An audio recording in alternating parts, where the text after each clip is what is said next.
नाज़रीन आदाब, मैं मोहम्मद क़सीम अहमद अलमारूफ़ चोंच गयावी,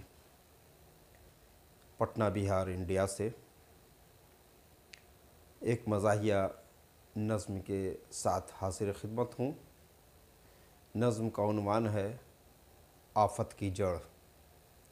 मुलाहज़ा फ़रमाएँ कि एक साधु ने कहा भगवान से, एक साधु ने कहा भगवान से, प्यार मुझको है हर एक इंसान से, प्यार मुझको है हर एक इंसान से, देख कर उनकी परेशानी सभी, देख कर उनकी परेशानी सभी, रहता हूँ दिन रात मैं यूं ही दुखी, रहता हूँ दिन रात मैं यूं ही दुखी, दुख मुसीबत उनके मुझको दीजिए, दुख मुसीबत उनके मुझको दीजिए, इस तरह उपकार मुझ पे कीजिए, दुख मुसीबत उनके मुझको दीजिए, इस तरह उपकार मुझ पे कीजिए।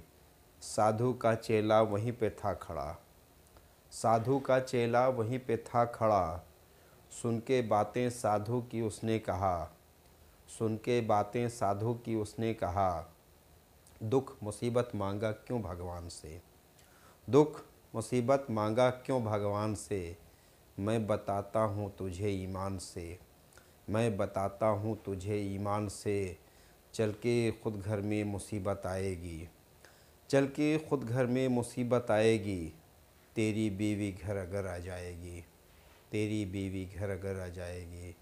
बहुत बहुत शुक्रिया, नवाज़िश करम। अल्लाह हाफ़िज़।